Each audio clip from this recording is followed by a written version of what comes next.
আল্লাহ রাব্বুল আলামিন যুগে যুগে নবী এবং রাসূল পাঠিয়েছে যাতে করে আল্লাহর প্রিয় বান্দা বান্দিরা জাহান্নাম থেকে বেঁচে থাকতে পারে। আল্লাহ বলছেন, শোনো দুনিয়ার মানুষ, ওয়ামা আরসালনাকা ইল্লা মুবাশশিরান ওয়া নাযীরা। আমার বান্দারা শোনো, আমি তোমাদের রব আল্লাহ, যাতে করে তোমরা জাহান্নাম থেকে বাঁচতে পারো আর জান্নাতের সুসংবাদ পেতে পারো। তোমাদেরকে জাহান্নাম থেকে বাঁচিয়ে জান্নাতের পথে নিয়ে যাওয়ার জন্য আমি আল্লাহ যুগে যুগে রাসূল পাঠিয়েছি। শুধু এখানে নয়, শোনো দুনিয়ার মানুষ, ইন্না আমদারনাকুম আযাবান করিবা। আল্লাহ বলছেন, ও দুনিয়ার মানুষ, আমি আল্লাহ অতীব নিকটবর্তী, আমি আল্লাহ তোমাদের সন্নিকটে এমন একটি আযাব, যে আযাবের ব্যাপারে আমি আল্লাহ তোমাদেরকে সতর্ক করছি। আল্লাহ বলছে, দুনিয়ার মানুষ, ফাত্তাকুন নার, জাহান্নাম থেকে বেঁচে থাকো। ওয়াকুদুহান নাস ওয়াল হিজারা, কারণ ওই জাহান্নামের ইন্ধন, জাহান্নামের জ্বালানি খড়ি লাকড়ি হবে দুনিয়ার মানুষেরা এবং পাথর। নাউজুবিল্লাহ বলেন। আল্লাহ বলছেন, গোলাম জাহান্নাম থেকে বেঁচে থাক। জাহান্নাম থেকে বেঁচে থাকতে কে বলেছেন? জোরে জোরে কে বলেছেন? জাহান্নাম থেকে যাতে আমরা বেঁচে জান্নাতে যেতে পারি, এই জন্য যুগে যুগে রাসূল কে পাঠিয়েছেন? সুবহানাল্লাহ বলেন। তো সেই আল্লাহ বলছে, দুনিয়ার মানুষ, যদি তোমরা জাহান্নাম থেকে বাঁচতে চাও, তোমাদের একটি মাত্র পথ, লিল্লাহে তাকবীর, সেই পথ কি শোনো, আমি তোমাদেরকে একটি লাভজনক ব্যবসার কথা বলে দেব। যেই ব্যবসা যদি তোমরা করতে পারো, শোনো দুনিয়ার মানুষ, আমি আল্লাহ ওয়াদা দিলাম তোমাদেরকে জাহান্নাম থেকে বাঁচাইয়া দেব। ইয়া আইয়ুহাল্লাযীনা আমানু হাল আদুল্লুকুম আলা তিজারাতিন তুনজিকুম মিন আযাবিন আলীম। আল্লাহ বলছে, ইমানদাররা শোনো, আমি রব তোমাদেরকে এমন একটি লাভজনক ব্যবসার কথা জানিয়ে দেব, যে ব্যবসা করলে কঠিন আযাব থেকে তোমরা বেঁচে যাবে। আমরা বললাম, ও মালিক, ও মালিক, ও আল্লাহ, আমাদেরকে বলেন কি কাজ করলে, কোন আমল করলে জাহান্নাম থেকে বাঁচা যায়? আল্লাহ বলছে, গোলাম শোনো, শোনো গোলাম, তুমিনুনা বিল্লাহ, তুমিনুনা বিল্লাহি ওয়া রাসূলিহি। জাহান্নাম থেকে যদি বাঁচতে চাও, প্রথম নাম্বার কাজ, আমি আল্লাহ আমার রাসূলের উপরে ঈমান আনো। আমার ভাইরা, আল্লাহ ঈমানদারদেরকে ডাক দিয়ে বলছে, ঈমান আনো। সুবহানাল্লাহ বলেন। এই আয়াতখানার দার্স এবং তাফসীর শুনেছিলাম বাংলার শ্রেষ্ঠ সন্তান, যাকে জালেম স্বৈরাচার ফ্যাসিস্ট খুনিরা, যাকে সর্বপ্রথম ফাঁসির কাস্টে চড়াইয়া শহীদ করে দিয়েছে, আমি আমাদের আব্দুল কাদের মোল্লা রহমাতুল্লাহ আলাই এই আয়াতের ব্যাখ্যায় বলছিলেন, শোনো, ঈমানদারদেরকে ডেকে বলছে ঈমান আনো। তার মানে আপনার আমার আমাদের সবার যে ঈমান আছে, এই ঈমান দিয়া আল্লাহর সঙ্গে ব্যবসা করা যাবে না। আমাদের ঈমান তো একটু জোরে বাতাস হইলেই টুপি খুলে পকেটে নেওয়া ঈমান, নাকি বলেন? দীর্ঘ 16 বছর যারা জুলুম, নিপীড়ন, নির্যাতন উপেক্ষা করেছে, হাসতে হাসতে ফাঁসির মঞ্চে গিয়েছে, জীবন দিয়েছে, কিন্তু বাতিলের কাছে মাথা নত করে নাই, এরাই হলো খাঁটি ঈমানদার।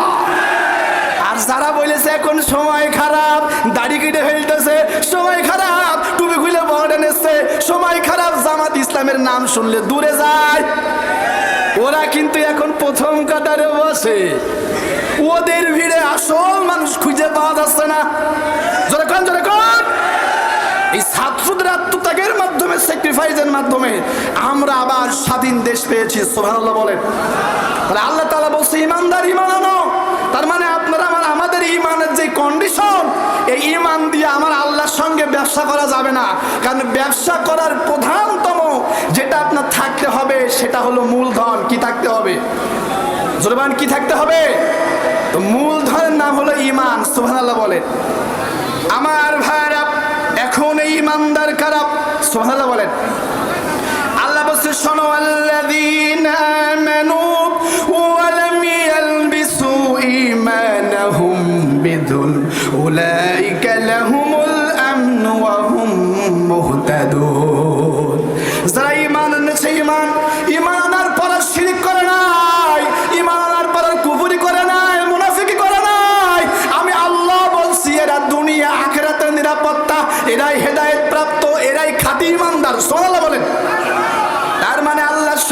ব্যবসা করতে গেলে শিরক কুফর নেফাক ঈমান বিনষ্ট হয়, যে কাজ করলে ওই কাজ থেকে বেঁচে থাকতে হবে, তারপরে আল্লাহর সঙ্গে ব্যবসা করতে হবে। সুবহানাল্লাহ বলেন। আমার ভাইরা, এরপরে আল্লাহ রাব্বুল আলামিন বলছেন, যদি তোমরা জাহান্নাম থেকে বাঁচতে চাও, শোনো দুনিয়ার মানুষ, ওয়াতুজাহিদুনা ফি সাবিলিল্লাহি বিআমওয়ালিকুম ওয়া আনফুসিকুম, তোমার জান এবং মাল দিয়া আমি আল্লাহর দ্বীন কায়েমের জন্য লড়ে যাও। সুবহানাল্লাহ বলেন। শোনো, যদি জাহান্নাম থেকে বাঁচতে চাও, তোমার জান তোমার মাল সব কিছু দিয়ে আমি আল্লাহর জমিনে দ্বীন কায়েমের আন্দোলন করে যাও, লড়ে যাও, এই রাস্তায় মরে যাও। সুবহানাল্লাহ বলেন। আমার ভাইরা, এখন দ্বীন কায়েমের রাস্তা কোনটা? আমার ভাইরা ভালো করে বুঝবেন দ্বীন কায়েমের রাস্তা কোনটা। আজকে তো দ্বীন কায়েম বুঝি না। আপনি ভালো করে বুঝেন, অনেক নামাজি বেঈমান, অনেক হাজি বেঈমান, অনেক রোজাদার বেঈমান, অনেক দানবীর বেঈমান, ঠিক কিনা বলেন? ইয়াতি আলান নাসি জামান ইয়াজতামিউনা ইউসাল্লুনা লাইসা ফিহিম মুমিন। নবীজি বলছে, যুগ জামানা আসবে এমন, শেষ জামানাটা এমনই হবে, মসজিদ সুন্দর থাকবে, টাইলস থাকবে, কিন্তু ওই মসজিদের ইমাম, মুয়াজ্জিন, মুতাওয়াল্লি, দায়িত্বশীল মুসল্লি সব হবে বেঈমান। কি হবে? তার মানে ওই নামাজি বেঈমান যে নামাজি নামাজ পড়ে কিন্তু জমিনে দ্বীন কায়েমের আন্দোলন করে না। ওই রোজাদার বেঈমান যে রোজাদার, রমাদান আসলে রোজা রাখে কিন্তু আল্লাহর জমিনে দ্বীন কায়েমের আন্দোলন করে না, ও নামাজি বেঈমান। ওই দানবীর বেঈমান যে দানবীর দান করে কিন্তু আল্লাহর জমিনে আল্লাহর দ্বীন কায়েম করতে চায় না, ওই দানবীর বেঈমান। আর যে বেঈমান ও জান্নাতি না জাহান্নামী? জোরে জোরে জান্নাতি না জাহান্নামী? তো আমরা কোথায় যেতে চাই? আমার ভাইরা, আল্লাহর নবী বলছে, শোনো দুনিয়ার মানুষ, দাওয়াতুল জাহিলিয়া, যে ব্যক্তি মানুষদেরকে ডাকবে এবং ডাকছে, যে ব্যক্তি মানুষদেরকে ডাকছে এবং ডাকবে জাহিলিয়াতের দিকে, কোন দিকে বলেন? যে ব্যক্তি মানুষকে ডাকছে এবং ডাকবে জাহিলিয়াতের দিকে। এখন জাহিলিয়াত কি? কোরআন ছাড়া, দ্বীন ইসলাম ছাড়া এই জমিনে যত তন্ত্র মন্ত্র আছে, মতবাদ আছে, সব হলো জাহিলিয়াত। তার মানে হচ্ছে ন্যাশনালিজম, ক্যাপিটালিজম, সোশ্যালিজম, মার্ক্সবাদ, লেনিনবাদ, পুঁজিবাদ, যত বাদ আছে, মানুষের তৈরি করা যত তন্ত্র মন্ত্র আছে, সব হলো জাহিলিয়াত। তাহলে যে ব্যক্তি মানুষকে জাতীয়তাবাদের দিকে ডাকে, ধর্মনিরপেক্ষ মতবাদের দিকে ডাকে, নবীজি বলছেন, শোনো, ফাইন্নাহু মিন জুসাই জাহান্নাম, ওই ব্যক্তির স্থান হলো জাহান্নাম। নাউজুবিল্লাহ বলেন। ভালো করে বোঝেন, এই হাদিসগুলো পড়লে আমি প্রচন্ড রকমের ভয় পাই, কারণ মানুষ সব জাহান্নামের দিকে যাচ্ছে। কোন দিকে যাচ্ছে? সব জাহান্নামের দিকে যাচ্ছে দুনিয়ার জন্য। তো নবীজি বলছে, যারা ইসলাম ছাড়া যারা মানুষকে অন্য কোন তন্ত্র মন্ত্র ইজমের দিকে ডাকে, হাবিবুল্লাহ বলছে ওদের স্থান হলো জাহান্নাম। সাহাবী বলছে, ফাকালা ইয়া রাসূলুল্লাহ ওয়া ইন সাল্লা সামা, ও নবী, ও ব্যক্তি যদি নামাজও পড়ে, রোজাও রাখে, তারপরও কি জাহান্নামে যাবে? নবীজি বলছেন, ক্বালা ইন সাল্লা সামা, হ্যাঁ হ্যাঁ, যারা মানুষকে জাতীয়তাবাদ, সেকুলারিজম, ন্যাশনালিজম, ক্যাপিটালিজম, এক কথায় মানুষের তৈরি করা তন্ত্র মন্ত্রের দিকে ডাকে, নবীজি বলছেন, ও নামাজ পড়লেও, রোজা রাখলেও, হজ করলেও, যাকাত দিলেও, নবীজি বলছেন ও জাহান্নামে যাবে। এবার আপনারা বলেন, এই দলে ভিড় কম না বেশি? বেশি না বলেন? সর্বশেষ আমি বলতে চাই, ও যশোরবাসী, এই ছাত্রদের 24-এর বিপ্লবের মাধ্যমে আমরা যে স্বাধীন বাংলাদেশ পেয়েছি, এই স্বাধীন বাংলাদেশে আমরা আর কোনো ঘোষাটি বেগম, মীর জাফরের চেহারা দেখতে চাই না। 1971 সালে দীর্ঘ 9 মাস রক্তক্ষয়ী যুদ্ধের মাধ্যমে এক সাগর রক্তের বিনিময়ে লাল সবুজের যে পতাকা পেয়েছি, সেই স্বাধীনতাকে অস্তমিত করেছিল বাংলার ফ্যাসিজম স্বৈরাচারেরা।